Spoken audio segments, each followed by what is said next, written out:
balik lagi sama aku Yayang. Di video kali ini aku mau ngasih sedikit informasi series atau drama yang selama tahun 2020 kemarin, karena kerjaan aku nonton mulu ya, sedikit bacanya. Jadi aku mau ngasih tahu drama apa aja yang bikin aku hangover.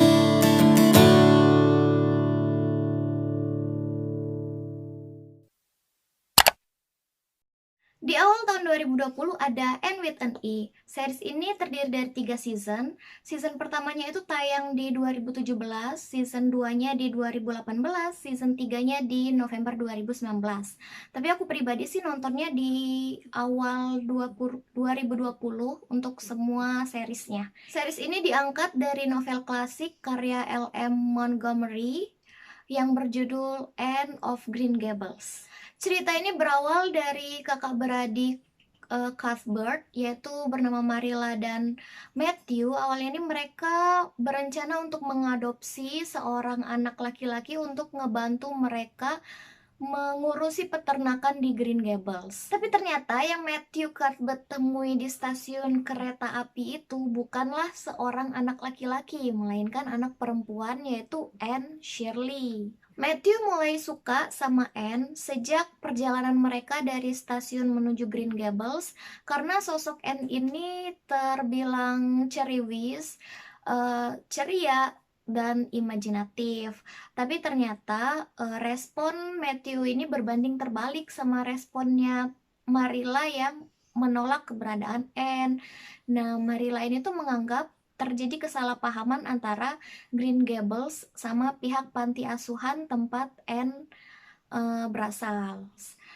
Konfliknya nggak cuma sampai situ. Ini juga mengalami penolakan dari lingkungan sekitar, kayak bullying di sekolah. Terlihatin juga Anne ini kayak mulai mengalami sedikit mental disorder, yang mana dia tuh yang ngomong sendiri dengan teman imajinatifnya dia gitu. Di sini tuh berasa banget feel struggle Anne-nya gitu untuk meyakinkan kalau dia itu tuh pantas untuk dicintai dan disayangi, terus pantas untuk diterima oleh lingkungannya gitu. Di season 1 ini tuh lebih ke kayak pengenalan karakter sih. Di sini Anne dapat sahabat yang bernama Diana, terus di sekolah dia juga kayak ada cute boy yang suka sama dia. Sedangkan untuk di season 2 sama 3 itu konflik dan isu yang diangkat tuh lebih meluas, mulai dari tentang kebebasan berpendapat, persamaan gender, terus ada juga isu-isu LGBT, lalu ada juga tentang kayak diskriminasi dan rasisme terhadap orang-orang kulit hitam. Nah, beranjak ke season 3, selain cerita romance antara Anne dan Gilbert yang berkembang, di sini juga diceritain persahabatan Anne dan Diana yang sempat terguncang. Tapi yang menariknya banget menurut aku, itu adalah cerita di mana Anne punya teman baru dari suku Indian yang saat itu tuh diperlakukan secara nggak adil dan brutal sama pemerintah setempat. Kalau menurut aku ini tuh isu yang sangat sensitif ya sebenarnya, udah masuk ke arah-arah suku dan ras gitu. Kalau menurut aku isu-isu kayak gini tuh masih relevan banget bahkan sampai kehidupan sekarang pun. Selain ceritanya yang menarik dan mind blowing, aku pribadi nih ya suka banget dengan cara pengambilan gambarnya yang nunjukin kalau pemandangan scenery Kanada itu cantik banget. Terus di sisi lain juga baju-baju kostumnya itu juga gila parah cantik banget, yang puff sleeve ya. Dan itu membantu banget ya, soalnya kan aku belakangan juga suka jahit, jadi kayak menambah inspirasi gitu loh. Ini juga salah satunya yang aku bikin, ada slip-slip kayak gini, tapi ini belum selesai. Aku lagi males. Di bulan-bulan berikutnya, masih di tahun 2020, itu aku nonton drama Korea berjudul My Mister. Drama ini tuh sebenarnya rilis atau tayang pada tahun 2018, tapi nggak tahu kenapa aku nontonnya di 2020. Kenapa ya? Padahal drama itu bagus banget loh ternyata. Mungkin waktu itu karena aku underestimate genre slice of life kali ya. Drama ini diperanin sama Ayu dan Ajusi Lee Sun Kyon. Drama ini tuh genrenya melodrama, terus agak-agak slice of life, nggak agak-agak sih, emang slice of life gitu, yang kelam, dark, tapi kece. Drama ini bercerita tentang Ayu yang berperan sebagai Lee Ji-an. Lee Ji-an ini punya kehidupan yang sulit banget, bahkan di umur dia yang masih 20 tahunan. Dia bertanggung jawab buat ngebayar utang-utang ibunya. Terus dia juga harus seorang diri merawat neneknya yang lumpuh dan tunarungu. Sering juga dia jadi korban kekerasan debt collector gitu deh. Kehidupan yang keras ini tuh mau nggak mau ngejadiin karakter Lee Ji-an itu jadi cewek yang kuat banget, terus yang bermuka muram, jadi dia tuh jarang banget senyum, bahkan hampir nggak pernah kali ya, dan jutek banget.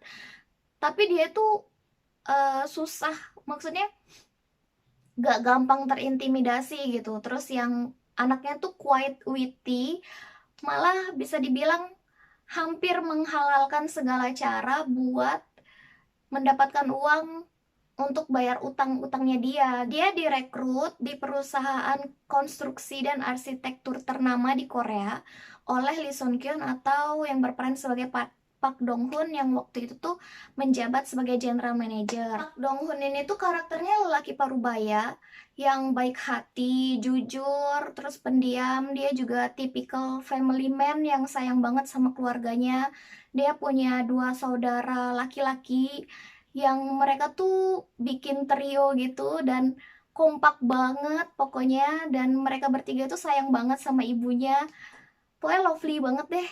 Kehidupan Lee Ji-an sama Pak Dong Hoon ini secara nggak langsung mulai terhubung saat si Lee Ji-an secara nggak langsung mergokin kalau CEO tempat mereka bekerja itu diam-diam selingkuh dengan istrinya Pak Dong Hoon. Kalau aku pribadi waktu nonton drama ini tuh ikut ngerasain apa yang Lee Jian rasain gitu. Aku tuh nggak bisa ngelihat Aju si Pak Dong Hoon ini tuh disakitin tuh nggak bisa.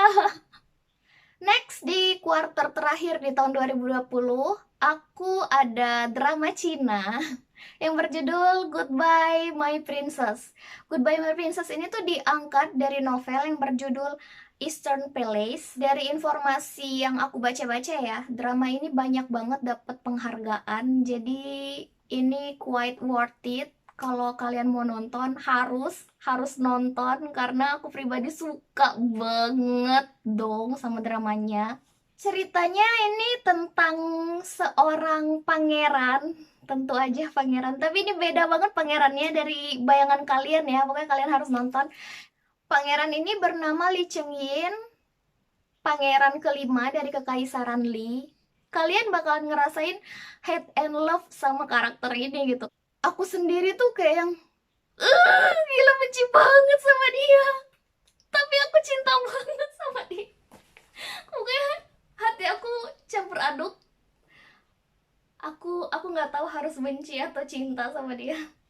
Sedangkan Xiao Feng, princess ke-9 dari kerajaan Liang Barat. Nah, dia ini tuh princess kesayangan bapaknya, maksudnya kesayangan kerajaan, karena selain dia anak kandung dari permaisuri, maksudnya raja banyak anak ya dari selir. Nah, Xiao Feng ini tuh anak dari permaisuri langsung gitu. Selain itu, Xiao Feng ini juga cucu dari raja ternama, Raja Tier dari kerajaan Danci. Jadi Xiao Feng ini bapaknya raja, kakeknya raja, emaknya permaisuri. Kasta dia tuh tinggi banget, guys. Singkat cerita, Xiao Feng sama Lee Cheng Yin ini ketemu, lalu mereka saling suka. Tapi ceritanya nggak berhenti sampai situ aja, karena Lee Cheng Yin sendiri itu mengemban misi untuk jadi putra mahkota demi membalaskan dendam dia dan dendam keluarga ibunya gitu. Bayangin aja, dia dari pangeran kelima, terus dia punya misi untuk jadi putra mahkota. Itu berapa orang tuh yang harus dia naikin, yang harus dia geser-geser untuk jadi putra mahkota itu. Jadi makanya seru banget. Masalah intrik politik internal dan eksternalnya itu seru banget banget. Twistnya itu di perjalanan untuk meraih gelar putra mahkota ini tuh si Lee Cheng Yin harus mau nggak mau memanipulasi Xiao Feng, atau bisa dibilang kayak manfaatin gitu loh.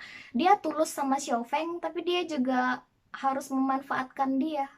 Bisa dibilang ini awal dari konflik sampai terus-terusnya nanti banyaklah kejadian di belakang. Dan apa yang dilakuin Lee Cheng Yin ini tuh sangat melukai Xiao Feng, bikin Xiao Feng menderita banget. Dia harus kehilangan orang-orang yang dia sayangin, sampai Xiao Feng mutusin untuk loncat ke sungai. Sungainya ini tuh konon katanya kalau misalnya orang minum dari sungai itu, orang itu tuh akan lupa ingatan gitu.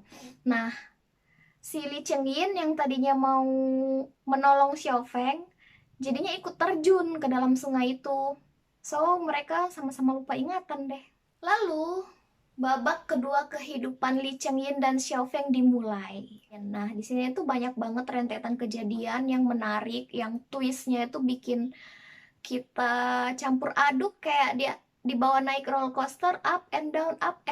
Kayak sosok Lee Cheng Yin itu digambarkan berkarisma, pintar, cunning, quite witty. Terus dia itu cinta banget sama Xiao Feng sebenarnya. Cinta banget deh pokoknya, cinta banget gitu. Dan kadang-kadang dia agak posesif gitu. Tapi apapun yang Lee Cheng Yin lakukan yang bertujuan untuk melindungi Xiao Feng, itu tuh malah menyerang Xiao Feng gitu loh. Xiao Fengnya jadi menderita akibat dia. Kalau karakter Xiao Feng sendiri di sini nggak kayak pemeran utama princess pada umumnya yang kuat gitu, enggak. Xiao Feng di sini tuh agak rapuh. Dia putus asa sama hidupnya, tapi dia nggak pernah menyerah. Setiap kali Xiao Feng nangis tuh aku ikutan nangis. Aku aku tuh bersimpati sama Xiao Feng. Aku bisa ngerasain apa yang Xiao Feng rasain gitu. Sakitnya tuh aku ngerasain.